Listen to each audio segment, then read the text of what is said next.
Smokes. Christopher Columbus, that is no way to address the King and Queen of Spain. What is wrong with you? Okay, so you know how we're looking for a new trade route to India, right? Right. And the Earth is round, right? Right. So I'm thinking we can just sail the other way around the planet, right? Yeah. So I set sail, right? And I reach India, right? Right. Wrong.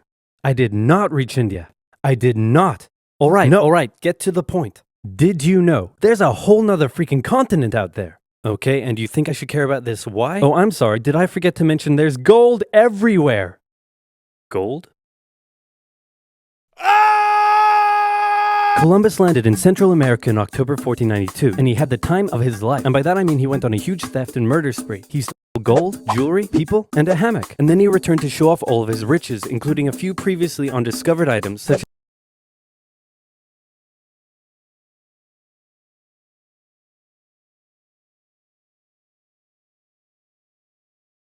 the first European to land in America. But hey, if you love Vikings so much, then why don't you check out today's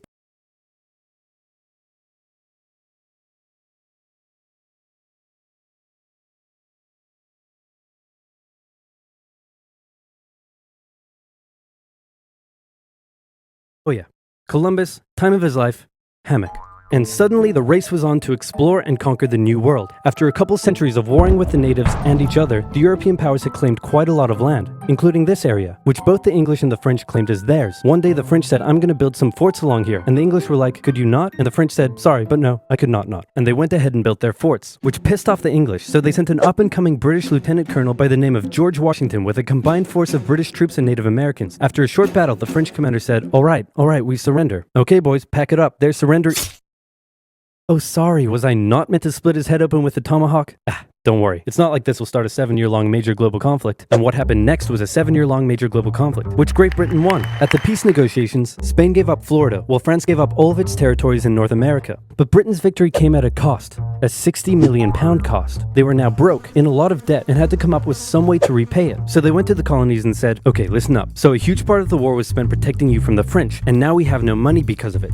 So I'm not sure what you're saying here. Okay, so we spent a lot of money protecting you from the French, right? Right. And now we're broke. That certainly is a pickle. Listen to me. We spent all of our money protecting you, and now we need money. Can you please pay us back some money? No. Okay, we're just gonna go ahead and tax you. In 1764, Britain introduced the Sugar Act, forcing the colonists to import sugar and molasses exclusively from the British and to pay duties on them. Then a year later, they introduced the extremely controversial Stamp Act, and it worked a little something like this. Hello, shopkeep. Hello, Mr. Bungleberry. Here's the deed for your new shack. Stamp. That'll be 3 pence, please. Wait, what was that? It's the new tax. I get a stamp on any paper or documentation I make, and you have to pay for it. Would you like to see this pamphlet that explains everything? Yes, please. Okay. Stamp. 2 pence, please. This is awful. You know what? Just give me a deck of cards so I can go gamble my pain away. Okay. No. Don't do it. Stamp. Obviously, the colonists were like, hey my dudes, this new tax legislation right here, this is BS. Until now they had enjoyed relative freedom to rule themselves, and now suddenly Britain was asserting its control. They were especially unhappy because they didn't have any representatives in the parliament that was levying taxes on them. So they protested, orators gave fiery speeches, British goods were boycotted, and anyone loyal to the British found themselves increasingly harassed. The whole thing actually began to take quite a toll on British business, and after just a couple years, the British were forced to repeal the Stamp Act. But we still desperately need money. What should we do? We could try taxing the colonies. Great idea. Wait, didn't we literally just try that and it failed miserably? Man, look at me. I look fabulous. Have you ever seen such a handsome boy? No siree, Georgie. No way. You're the handsomest, smartest, most popular king that ever lived, and everybody likes you. You're doing such a good job. Your Majesty? Oh, you're still here. Get the hell out. So in 1766, the British made a declaration saying, we can do what we want because we're in charge and you can all go suck it. Then they levied a whole bunch of new taxes on the Americans via import duties. Glass? There's a tax for that. Lead? There's a tax for that. Paper? Tea? Oil? There's a tax for that. And once again, the Americans boycotted British goods, British business felt the pinch, and the British had to back down.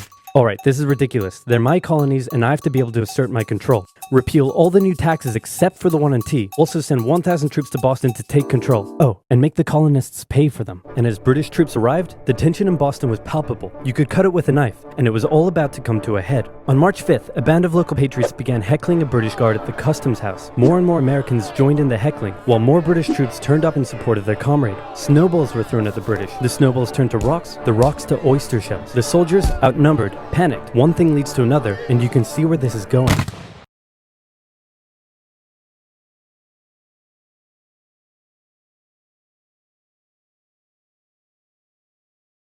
Throughout the colonies declared the Boston Massacre an unwarranted crime committed against the people of Boston by the cruel British, and the anger continued to grow. A British revenue schooner that ran aground in Rhode Island was burned by the locals. When it came to light that the governor of Massachusetts supported the suppression of the colonists, his house was burned by the locals. And next, the colonists would set their sights on the remaining tax on tea. On December 16, 1773, a band of patriots known as the Sons of Liberty disguised themselves as Native Americans, marched down to Boston Harbor, boarded a British merchant ship loaded with tea, and in front of thousands of spectators, threw nearly 10,000 pounds worth of tea overboard. The British were disgusted, and they punished Massachusetts with a vengeance. They dissolved its General Assembly, revoked their charter, and sent 3,000 more troops to occupy the city, meaning Boston and Massachusetts were now essentially under the direct rule of Great Britain.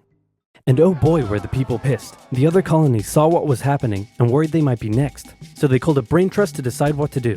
56 delegates from 12 colonies gathered and met in Philadelphia at the First Continental Congress, and the roll call read like a who's who of America's finest thinkers. I'm talking lawyers extraordinaire Johnny A and Johnny J, experienced military commander George Washington, businessman and future alcoholic beverage Samuel Adams, fiery orator Patty H, guy who married a rich lady, Big J. Dickinson. And while they weren't present at the first Congress, soon names like James Madison, Benjamin Franklin, Thomas Jefferson, and much later Alexander Hamilton would all serve time in the Continental Congress. The question now, though, was what to do about the British. After much bitter debate and disagreement, they eventually agreed on an amazing solution. They would simply ask the British to stop. Can you stop? No. It didn't work. Okay, then tell the local militias to start arming and be ready at a minute's notice. And across the colonies, these Minutemen stood ready for the beginning of the American Revolutionary War. Now, having your colonies in open rebellion is one thing. Once they start arming themselves, that's when it really hits the fan. So British General Thomas Gage ordered 700 troops from Boston out into the rebel-controlled Massachusetts countryside to destroy stores of arms and ammunition held by the rebels in Concord. The British set out in the middle of the night. Patriots including Paul Revere rode ahead to warn that the British were coming, giving the rebels time to prepare. The two sides met in Lexington as the sun began to rise. They faced off against each other, and in the confusion, somebody shot first.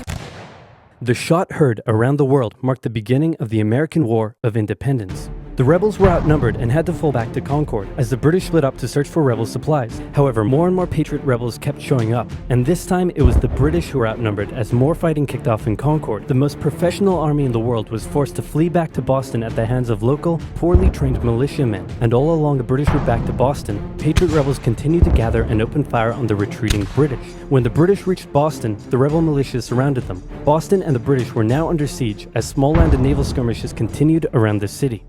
And the British would suffer another embarrassing blow, this time in upstate New York. Colonel Benedict Arnold concocted a plan to take the British stronghold Fort Ticonderoga, which held a large amount of guns and ammunition. He set off towards the fort alone, hoping to recruit men along the way, when he came across the Green Mountain Boys, led by Ethan Allen, who as it turned out, had the exact same plan he did. So they decided to work together. But I'm in charge. No, I'm in charge. No, I'm in charge. No, I'm in charge. No, I'm in charge. No, I'm in charge. No, I'm in charge. This went on for some time, until the Green Mountain Boys threatened to go home, and Arnold had to concede. The group raided the fort at night while the Redcoats were asleep, and they caught them completely by surprise, taking the fort and all of its munitions with almost no resistance. Wow, great job, Ethan. Very impressive. By the way, what happened to that other guy we sent to take the fort? Who?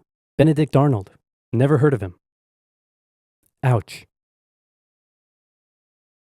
What the fuck? Nobody knew what was going on. The colonies were in open rebellion, and for now, they even seemed to be winning. So King George fired General Gage, replaced him with General William Howe, and ordered the rebellion to be put down immediately. Okay, the British are definitely going to retaliate for all of this, so we should probably put together a proper army. First, we need to pick a commander-in-chief, and I think we can all agree that that job should go to the man, the myth, the legend, George Washington. My friends, I am humbled and honored that you would consider me for such an important role. I did not expect for this. All right, you've been showing up in a military uniform every day for the last 10 months. We all know you wanted this, so cut the crap, George.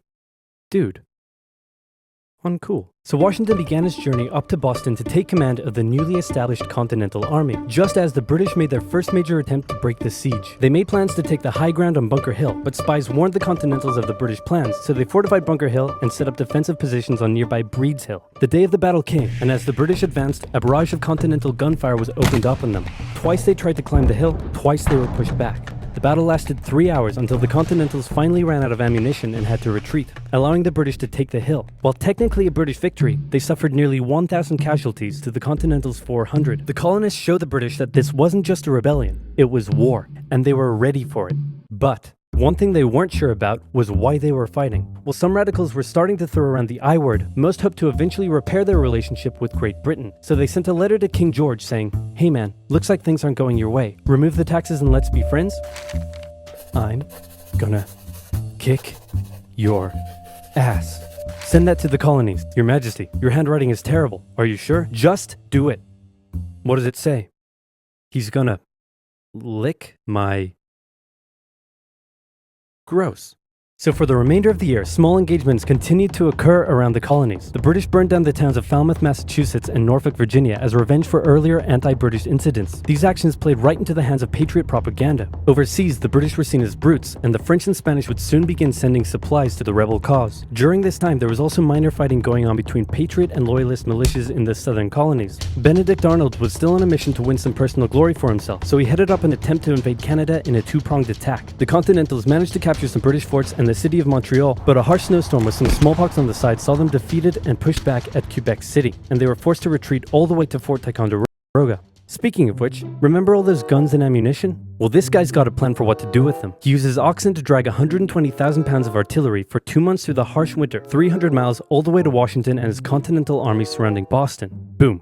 Washington's got himself some big guns, which is fortunate because up until now his army had been suffering through the cold winter, not knowing when the siege would end. Now, they could make a move. Washington wanted to launch a full assault on the city, but his junior officers felt the British were too fortified, and to his credit, Washington was great at hearing and taking on board the ideas of others. Instead, the Continentals worked through the night setting the guns up on Dorchester Heights, overlooking the city, and when dawn broke and the British saw the guns, they knew they were toast. Their positions were completely exposed. It was checkmate. They had no choice but to abandon the city. 120 ships carried 9,000 redcoats and 2,000 loyalists away to an unknown fate, and Washington had his first victory of the war. Washington then moved his army to New York, knowing that when the British returned, they would probably land there. In the meantime, a friendly-looking old man by the name of Thomas Paine had written and published a pamphlet called Common Sense, in which he advocated for total independence from Great Britain. It spread across the colonies like wildfire, and to this day remains the best-selling title in America. It was read aloud in taverns and meeting halls, and brought the idea of independence into the mainstream. Congress began to seriously consider the idea. Thomas Jefferson was selected to write up an official Declaration of Independence, and he went hard, writing that all men are created equal, with certain inalienable rights, including life, liberty, and the pursuit of happiness. Of course, Jefferson had over 100 slaves, but we don't have to talk about that. On the 2nd of July, Congress voted unanimously in favor of independence, and John Adams declared that the 2nd of July would go down as the most remembered day in American history. Then a couple days later, independence actually came into effect. The United States of America was born. There was no turning back now. The Americans tore down a statue of King George in New York and melted him down into 42,000 musket balls. To the British, it was treason, and if the king had his way, Washington and all of Congress would be hung. Speaking of the British, guess who's back? The king sent an intimidating force of 130 warships and 25,000 men to New York. Washington knew that taking on the most powerful military in the world wouldn't be easy. The British set up camp on Staten Island as the Americans dug into defensive positions around Brooklyn Heights, waiting for an attack to come. But the British just waited, wearing down their opponent's nerve while building their own strength. At one point, they launched a big scary artillery barrage and then said, "You know, if I was you right now, I'd probably sue for peace." But Washington told them to shove it. The Americans kept holding out for what was coming, and when they finally hit, they hit hard. 15,000 British troops approached the American position, and the two sides fired on each other in massive rows. But what the Americans didn't realize was they were only fighting a decoy. The main British force was going around to flank the Americans from behind, and when they arrived, they inflicted heavy casualties. The Americans panicked and retreated back to Brooklyn Heights, where they then found themselves trapped between the British army and the river. It looked as though the war was already lost, but luckily, instead of attacking, the British decided to dig in for a siege, and then a thick fog set in, allowing Washington's army to escape across the river unimpeded. The British continued to chase and engage the Americans up Manhattan, and the Americans suffered defeat after defeat after defeat. It was a disaster. Washington's leadership was called into question, as thousands of American POWs were left to rot as traitors. Washington's army fled through New Jersey all the way down to Pennsylvania. Rarely had an army been so badly beaten yet survived to fight another day.